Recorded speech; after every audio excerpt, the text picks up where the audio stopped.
Bonjour à tous et bienvenue dans cette nouvelle vidéo. Dans les dernières vidéos, nous avions vu que lorsque je crée un nouveau commentaire, je ne suis pas redirigé automatiquement. J'ai une page blanche qui apparaît. C'est un problème assez simple à résoudre, il suffit de rajouter une redirection. Alors on a déjà fait une redirection, il me semble que c'est dans New Post. Ici, on avait fait une redirection via le header location. Donc on utilisait la fonction header de PHP et on lui passait location : et l'URL vers lequel on voulait rediriger. Ensuite, on faisait un die, parce que la fonction header en PHP, elle n'arrête pas l'exécution du script. Donc si on veut vraiment rediriger maintenant, il faut faire un die, comme ça on est sûr que rien ne s'exécute et que le navigateur fasse la redirection.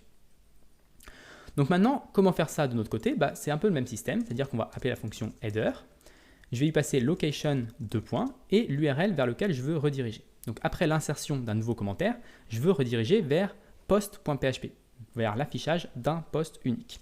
Donc pour ça, je vais faire /post.php. Et il faut également spécifier l'identifiant du post que l'on veut afficher.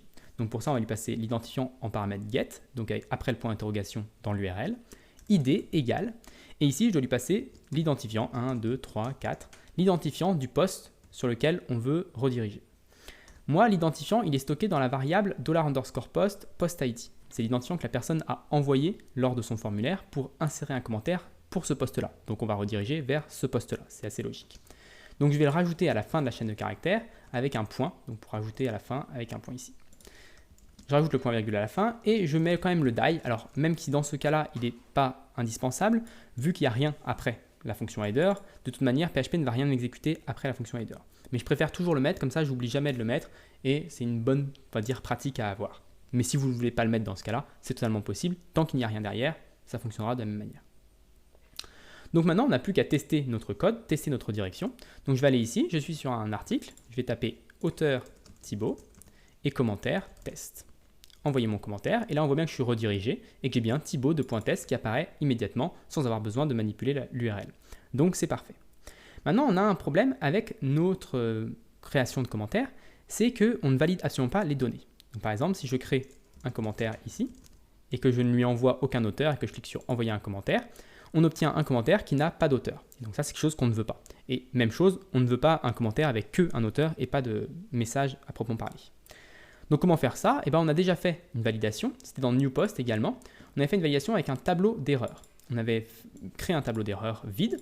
Et ensuite, dès qu'on avait une erreur, on ajoutait l'erreur dans ce tableau. À la fin de toutes nos checks de validation, on avait juste à vérifier est-ce que le tableau d'erreur est vide. Si le tableau d'erreur est vide, on peut faire l'insertion, il n'y a pas de problème. Si le tableau d'erreur n'est pas vide, dans ce cas-là, il faut qu'on affiche le formulaire à nouveau avec les erreurs. Donc là, je vais retourner sur New Comment et je vais faire la même chose au-dessus de mon insertion PDO.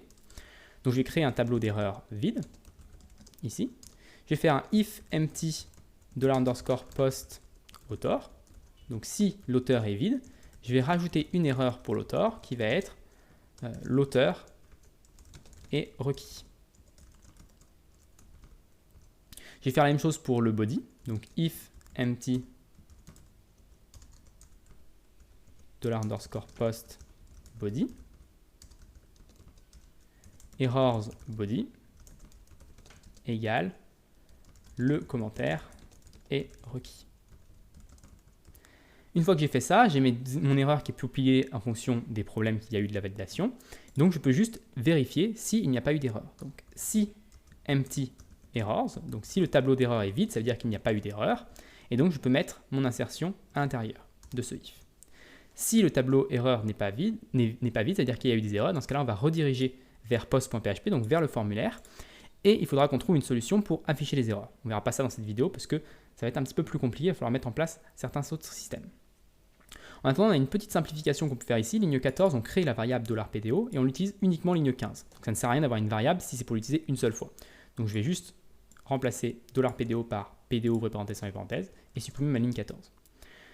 Donc j'ai plus qu'à tester maintenant mes erreurs, voir si ça fonctionne, si on n'a pas d'insertion avec pas d'auteur ou pas de message. Donc je reviens ici, je réactualise, j'écris juste Thibaut en tant qu'auteur, je clique sur envoyer mon commentaire et on voit que ça ne fonctionne pas, on n'a pas de nouveau commentaire. Si je tape juste message ici, que je clique envoyer mon commentaire, même chose, je n'ai pas de commentaire. Par contre, si je tape Thibaut message et que je clique sur envoyer mon commentaire, là mon commentaire est bien créé en base de données. Donc c'est pas toute la validation, hein. Là on a plusieurs encore problèmes à voir dans les prochaines vidéos. Le premier problème c'est d'afficher les erreurs, puisqu'on a vu que lorsque j'avais des erreurs, aucune erreur s'affichait ici et pour auteur et commentaire pour me dire que ce champ-là avait un problème. Et en plus de ça, on a validé post-author, on a validé post-body, mais par contre on n'a pas validé post-id. Et ça il va falloir voir également comment faire pour valider cet identifiant-là. Il faut que ce soit un chiffre, mais il faut aussi que ce soit un chiffre dans une base de données.